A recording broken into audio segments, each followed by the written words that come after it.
आज हम लोग पढ़ने वाले हैं ग्रेविटेशन। ग्रेविटेशन में सबसे पहले तो पढ़ चुके हैं हम लोग Kepler's law. Kepler's law of planetary motion हम लोग पढ़ चुके हैं। आज हम लोग पढ़ने वाले हैं definition of gravitation and Newton's laws of gravitation और simply universal law of gravitation. At first, the definition of gravitation. What is gravitation? Then we know that every object in the universe attract another object by a force. That force is called gravitation or gravitational force. I will repeat it. Every object in this universe, every object in the universe attract another object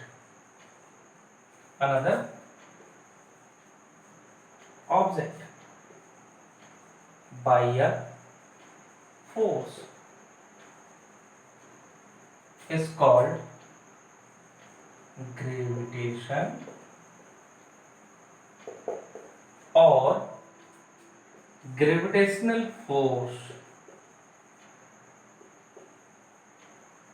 Gravitational force means we know that universe has various types of bodies, but here we are saying that every object in the universe में जितने सारे object हैं वो सारे क्या करते हैं, दूसरे को अपनी तरफ अट्रैक्ट करते हैं बाय एक फोर्स के द्वारा। उसको क्या बोलते हैं हम लोग, ग्रेविटेशन बोलते हैं। फिर क्या बोलते हैं उसको हम लोग, ग्रेविटेशनल फोर्स। अब आती बात कि जो ये ग्रेविटेशनल फोर्स है वो कौन कौन बॉडी पे काम करता है और कब काम करता है। सबसे पहली बात कि जो ये ग्रेविटेशनल फोर्स है वो उस ऑब्जेक्ट पे काम करेगा जिस ऑब्जेक्ट में क्या हो, मास हो। और यदि किसी ऑब्जेक्ट में मास नहीं है तो ये फोर्स उस ऑब्जेक्ट में काम नहीं करेगा। सिंपल सी बात है, ग्रेविटेशनल फोर्स वही ऑब्जेक्ट पे काम करेगा जिस पे मास हो। क्वेश्चन कहीं पे पूछा जाता है कि ग्रेविटेशनल फोर्स काम करने का या फिर ग्रेविटेशनल फोर्स लगने का मेन कारण क्या है, मेन कॉज क्या है। तो यहाँ लिखना है gravitation acts due to mass. अगर किसी भी ऑब्जेक्ट पे मास होता ही है, तो यदि मास है तो वहां पे चाहे वो ऑब्जेक्ट कैसा भी हो, वहां पे उस मास के द्वारा किसी दूसरे मास को अट्रैक्ट किया जाएगा by a force. That force is called gravitational force और सिंपली ग्रेविटेशन। नेक्स्ट जो है, if an object has mass then they can attract another object. बोल चुका हूं मैं से जो उसका दूसरा मेन पॉइंट है वो क्या है, जो ग्रेविटेशनल फोर्स क्या कभी रिपल्सिव हो सकता है? क्या ये ग्रेविटेशनल फोर्स हमेशा एक बॉडी दूसरे बॉडी को अपनी तरफ अट्रैक्ट ही करता है या कभी रिपेल भी करता है? तो इसका आंसर है कि gravitational force always attractive in nature. Gravitational force is always always attractive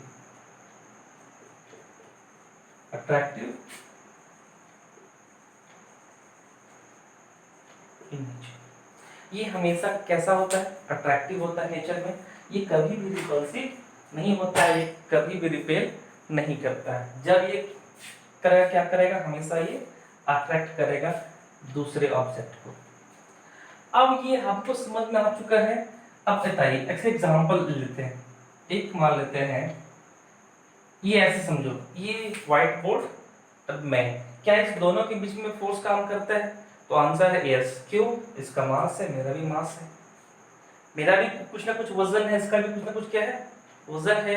वजन अलग बात होता है, वेट उसको बोलते हैं, मास मतलब इसकी क्वांटिटी, इसका मास है, मेरा भी मास है, तो दोनों में फोर्स काम करेगा। ये मार्कर पेन और बोल्ट में अट्रैक्शन, यस अट्रैक्शन फोर्स काम करता है। क्यों? दोनों के बीच में क्या है, मास है। तो एवरी ऑब्जेक्ट, अब आप जहां पे घर में बैठे होंगे, आपका चेयर और अर्थ अट्रैक्शन करता है by a force called gravitational force. तो ग्रेविटेशनल फोर्स हर ऑब्जेक्ट में लगता है, हर एक ऑब्जेक्ट दूसरे ऑब्जेक्ट को क्या करेगा, अट्रैक्ट करेगा, तो वहां पे ग्रेविटेशनल फोर्स वर्क करता है।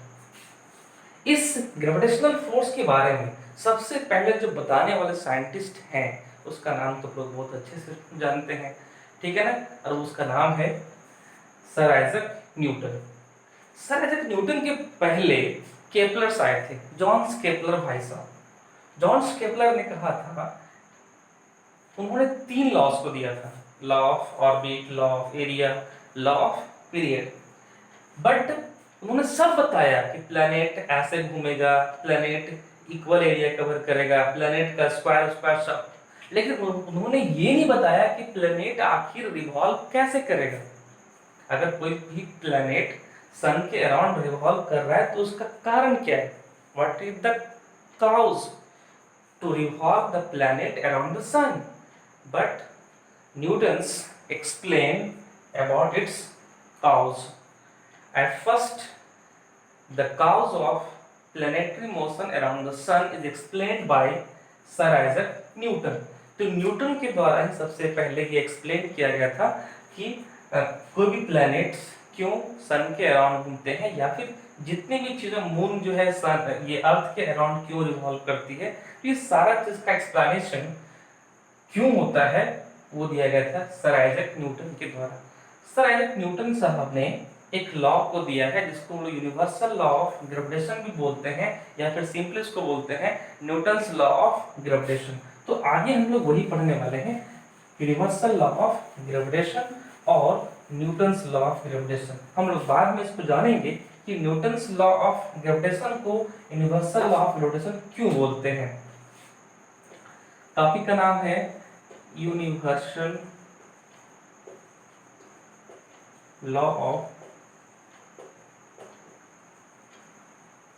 ग्रेविटेशन, और इसको सिंपली में बोलते हैं, तो सिंपली क्या बोल सकते हैं हम लोग, Newton's law of what, gravitation.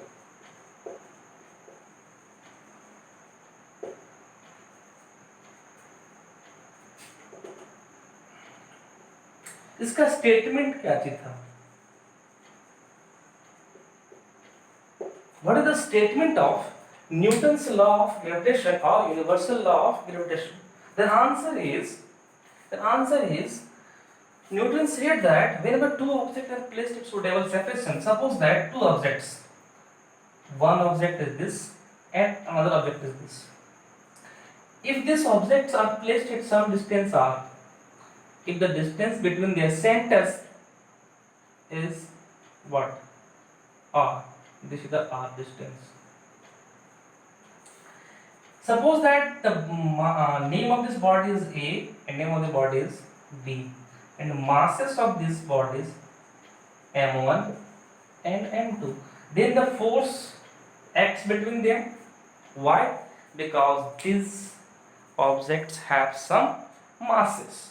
अगर इस ऑब्जेक्ट के पास मासेस है तो इस दोनों के बीच में फोर्स ऑफ अट्रैक्शन काम करेगा, मतलब ए ऑब्जेक्ट बी को अट्रैक्ट करेगा, बी ऑब्जेक्ट ए को अट्रैक्ट करेगा। अब आती बात, क्या सर दोनों फोर्स इक्वल होगा, तो आंसर है यस, दोनों फोर्स इक्वल होगा। इस पे स्टेटमेंट जान लेते हैं कि क्या इसका स्टेटमेंट था न्यूटन्स का। न्यूटन्स का स्टेटमेंट था the force of attraction, the force of attraction between two objects, between two objects is equal to 1 + objects in the universe, पूरे यूनिवर्स में अगर दो ऑब्जेक्ट के बीच के में जो फोर्स का अट्रैक्शन है, the force of attraction between two objects in the universe is directly proportional to the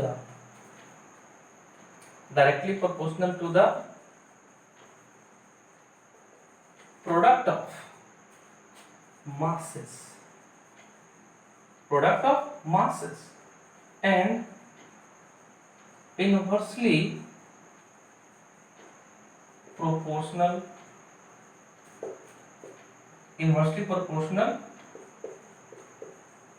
to the square of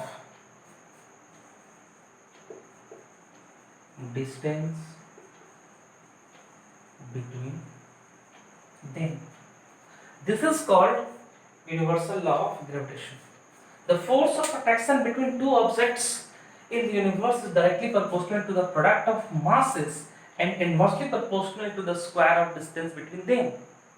This is the statement of universal law of gravitation. Now we are going to explain the statement given by the Newtons. He said that force of attraction means this force according to law, this force is proportional to between two objects, these two objects in the universe, मतलब ये object कहीं भी रखा है उससे कोई मतलब नहीं है, is directly proportional to the product of masses means m1 m2, equation number 1, and inversely proportional to फिर same force inversely proportional to मतलब बाई में जाएगा square of distance between them, r is the distance between them, therefore we do square of this r. Now after combining this equation, अब now इसको solve करेंगे हम लोग इसको, after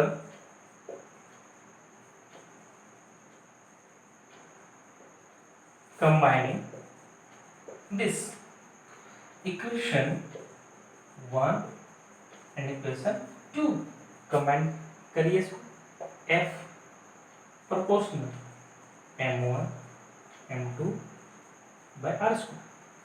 This now let f, when we remove this proportional sign, then we got a proportionality constant g.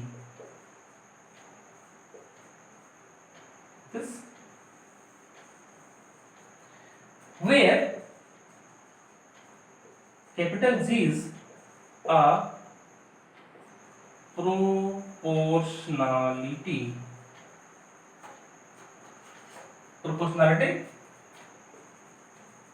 constant known as universal gravitational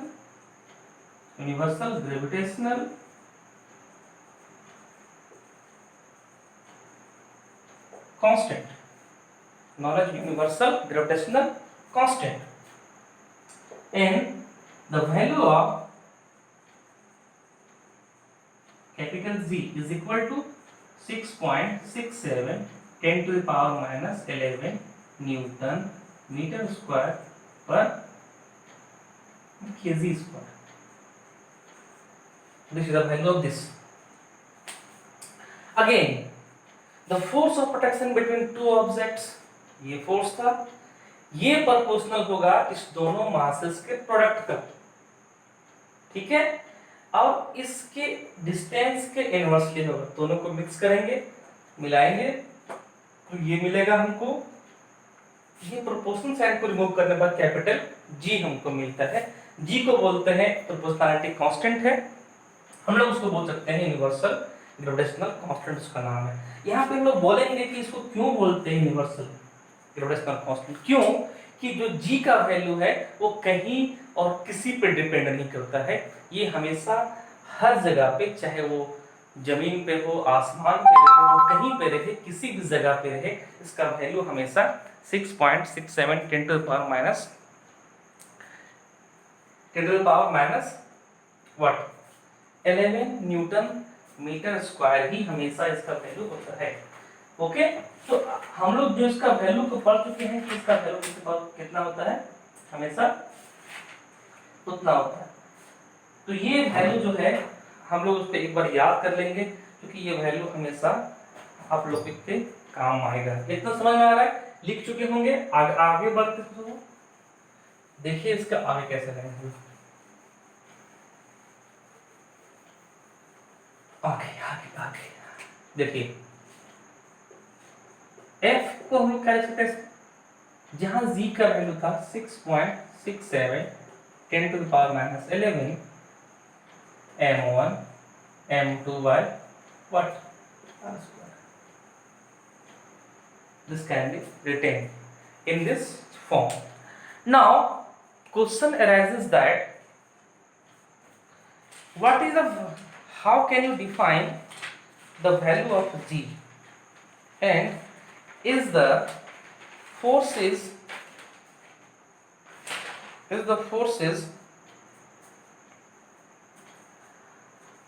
this forces depends on any factors, to be give the answer them. This force is proportional to m1 and m2, that is directly proportional, and this force is inversely proportional to square of distance between them. Here we can see that this is constant value, और यदि कोई मास दिया हुआ है, यदि कोई object दिया हुआ है, तो उस ऑब्जेक्ट का मास क्या कभी चेंज कर सकता है? पॉसिबल नहीं है। उसका मास चेंज, क्योंकि मास कांस्टेंट होता है, मास वेरी नहीं होता है। लेकिन जो इसका डिस्टेंस है वो चेंज हो सकता है। सपोज दैट ये ऑब्जेक्ट अभी ये r डिस्टेंस में रखा था, मान लेते हैं इस डिस्टेंस को घटा देंगे, बढ़ा देंगे, तो ये जो r है वो चेंज करेगा, वेरी करेगा। बट जो ये मासेस है वो चेंज नहीं करेगा, जो इसका वैल्यू है वो चेंज नहीं करेगा। यहाँ पे लिख सकते हैं कि हियर जो g है, g एंड m1 m2 और व्हाट कांस्टेंट, ये चेंज नहीं करेगा। Therefore we can write this formula f proportional to 1 by r square. तो यहाँ पे हम पहले पढ़े भी थे कि प्रोपोर्शनल है, और यदि कोई फोर्स, यदि कहीं पर भी कोई भी चीज, यहाँ पे हम देख रहे हैं here force depends on inverse square of